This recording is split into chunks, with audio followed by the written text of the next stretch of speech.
Okay, so let me jump in a little bit more.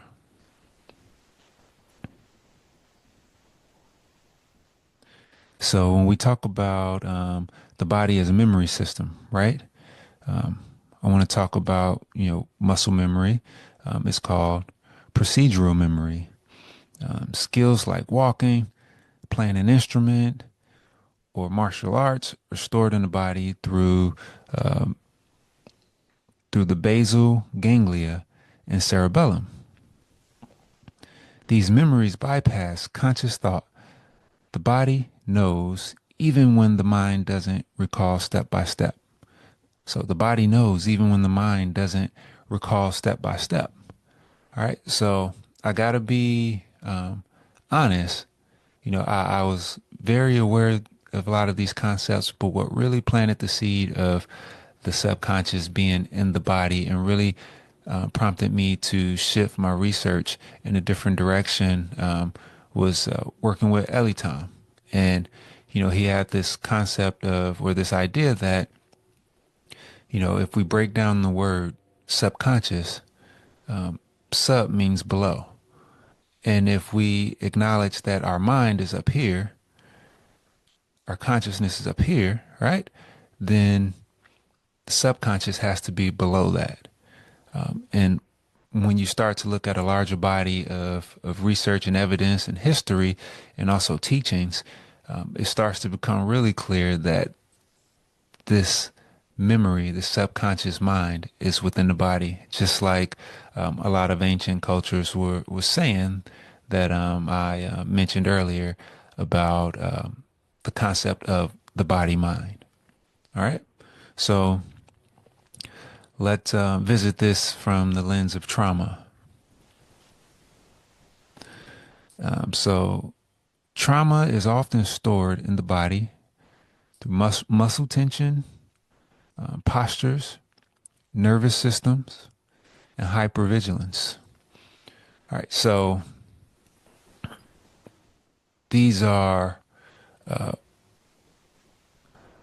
so a way I like to think of this is, if we look at, say, meditation for an example, or breath exercises, or yoga or qigong. All of these exercises at their essence are calming your nervous system, relaxing your vagus nerve, engaging your parasympathetic nervous system. And I like to think of that as a pair, you and your body working together. So it helps me remember what a parasympathetic nervous system is. All of these exercises are helping you engage your body in a way that allows you to be alert but yet relaxed. And when we store trauma in the body, it comes in a form of tension, tension stores, um, trauma within the body. It locks it in, and relaxation releases it. Okay, so um, our autonomic nervous system, fight, flight, freeze, rest, social engagement runs below awareness. The body's state shapes perception, emotions, and thoughts, effectively acting as subconscious programming. So this research was done by Basil van der Kolk. And I'll release his credentials, and I'll release the credentials of all of the people who've done all of these research projects. I'll put those in the description so everyone could go and look these people up and look the research up themselves, and learn a little bit more.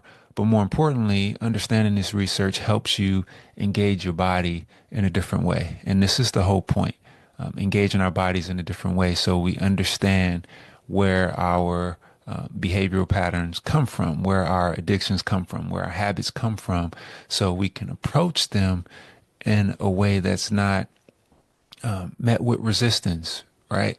The easiest path, that's how your subconscious is operating. It's it believes it's making life easy for you because it's giving you the path of least resistance, even if that path is simultaneously making life difficult for you externally. It's just what's familiar. So you have to reprogram and give it another familiar program that's in alignment with the experience that you want to have in life. Okay.